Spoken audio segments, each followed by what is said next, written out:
ఎనిమిది వసంతాలు ఫణీంద్ర నరశెట్టి గారి కొత్త సినిమా. ఈ మూవీ చూసాక నాలో ఒక మంచి మూవీ చూశాను అనే ఫీలింగ్ తో పాటు కొన్ని మిక్స్డ్ ఒపీనియన్స్ కూడా ఉన్నాయి. అవేంటో వీడియోలో ఎక్స్ప్లెయిన్ చేస్తాను. ముందుగా అసలు ఎనిమిది వసంతాలు అనే మూవీని ఎందుకు చూడాలి అంటే నాకు కనిపించే వన్ వర్డ్ ఆన్సర్ శుద్ధి అయోధ్య. అంటే జస్ట్ రిలేటబిలిటీ అనే కాకుండా దీంతో పాటు స్ట్రెంగ్త్ అండ్ డెప్త్ ఉండేటువంటి ఒక కాంటెంపరీ తెలుగు ఫీమేల్ క్యారెక్టర్ ఎనిమిది వసంతాలు కథలోని ఈ శుద్ధి అయోధ్య పాత్ర. ఇంతకు ముందు ఒక ఈవెంట్లో ఫణీంద్ర గారు ఈ శుద్ధి అయోధ్య అనే క్యారెక్టర్ నేమ్ కొంతమందికి గుర్తుండిపోయే ఛాన్స్ ఉందన్నారు. నిజంగానే రైటింగ్ పరంగా ఆ ఫీమేల్ సెన్సిబిలిటీని ఒక మంచి డిగ్నిటీతో, ఆనెస్టీతో, కాన్ఫిడెంట్గా రాయడం వల్ల సినిమా అయిపోయిన తర్వాత కూడా ఈ క్యారెక్టర్ మనకి గుర్తొస్తుంది. దీనికి main reason writing and film మేకింగ్లోని ఆనెస్ట్ ఇంటెన్షన్. అంటే ఏదో ర్యాండమ్గా ఒక ఫార్ములానో ట్రెండ్నో ఫాలో అవ్వకుండా జెన్యూన్గా క్యారెక్టర్ జర్నీని ఫాలో అవ్వడం వల్ల సినిమాలో సీన్లు పొయిటిక్గా ఉంటాయి. డైలాగ్స్ కూడా మనలో ఒక థాట్ని రైజ్ అయ్యేలా చేస్తాయి. టీజర్ అండ్ ట్రైలర్ చూసి డైలాగ్స్ కనెక్ట్ అవ్వేమో అనుకోకండి. కథలోని కొన్ని సిచ్యువేషన్స్కి ఆ పొయిటిక్ డైలాగ్స్ అనేవి చాలా వెయిట్ని యాడ్ చేసినాయి. చెప్పాను కదా, చాలా రోజుల తర్వాత తెలుగులో థాట్ని ప్రొవోక్ చేసే డైలాగ్స్ని, రైటింగ్ని ఈ సినిమాలో నేను ఎక్స్పీరియన్స్ చేశాను. ముఖ్యంగా ఇంటర్వెల్ సీన్ అయితే మాత్రం వేరే లెవెల్లో ఉంది.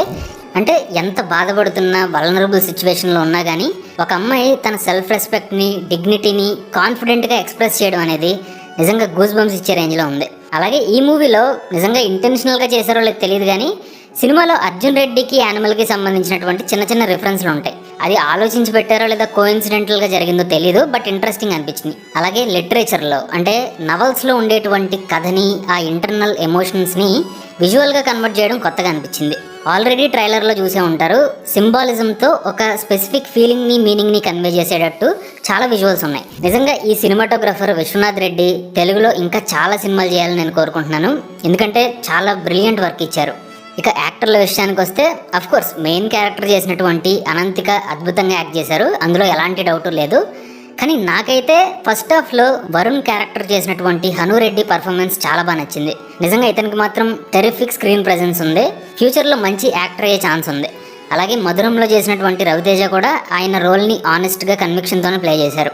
సరే, ఇకపోతే వీడియో మొదట్లో మంచి మూవీయే కానీ మిక్స్డ్ ఒపీనియన్ కూడా ఉందని చెప్పాను కదా, దానికి మెయిన్ రీజన్ సినిమాలోని సెకండ్ హాఫ్. అంటే ఫస్ట్ హాఫ్లో అంత యాక్టివ్గా ఉన్నటువంటి శుద్ధి పాత్ర సెకండ్ హాఫ్లో ఎందుకో ప్యాసివ్ అయిపోతుంది. అండ్ మేబీ స్టోరీలో ఆ ట్విస్ట్ కూడా ముందే నాకు అర్థమైపోవడం వల్లేమో సెకండ్ లవ్ స్టోరీకి ఎమోషనల్గా నేను అంత కనెక్ట్ అవ్వలేదు. సరే, ఫైనల్గా ఒక్క మాట చెప్తాను. ఎనిమిది వసంతాలు చూసిన తర్వాత ఒక పర్సనల్ ఫిల్మ్కి, పర్ఫెక్ట్ ఫిల్మ్కి ఎంతో కొంత తేడా ఉంటుంది కదా అనిపించింది. సో ఆనెస్ట్గా నా ఒపీనియన్ చెప్పాలంటే డెఫినెట్గా ఎనిమిది వసంతాలు అనేది పర్ఫెక్ట్ ఫిల్మ్ కాదు. కొన్ని విషయాల్లో ఇంకా బెటర్గా చేసి ఉండొచ్చు కదా అనిపించింది. కానీ ఆ ఫ్లాస్ని, ఇంపర్ఫెక్షన్స్ని వీటిని పక్కన పెడితే ఎనిమిది వసంతాలు సినిమాలో ఒక ఒరిజినల్ వాయిస్ ఉంది. విజువల్గా, స్టోరీ టెల్లింగ్ పరంగా ఆ ఎక్స్ప్రెషన్ కనెక్ట్ అయిన వాళ్ళకి ఈ సినిమా ఒక మంచి ఎక్స్పీరియన్స్ అందిస్తుంది. నాకైతే సెకండ్ హాఫ్లో కొన్ని పోర్షన్స్ ప్రిడిక్టబుల్గా, రష్డ్గా అనిపించినాయి. సో అవి మర్చిపోతే ఓవరాల్ సినిమా నచ్చింది. ఫణీంద్ర నరశెట్టి డెఫినెట్గా తెలుగులో ఒక యూనిక్ వాయిస్ ఉన్న ఫిల్మ్ మేకరే.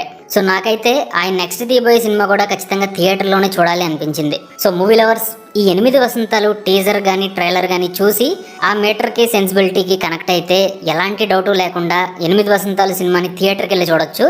కానీ నేనైతే ఈ మూవీని అందరికీ రికమెండ్ చేయను. చెప్పాను కదా, ఇలాంటి నేరేటివ్ స్టైల్ ఇంట్రెస్ట్ ఉంటేనే వెళ్ళండి. అలాగే ఆల్రెడీ చూసిన వాళ్ళు ఉంటే మీ ఎక్స్పీరియన్స్ ఏంటో కింద కామెంట్ చేయండి. Thanks for watching this video.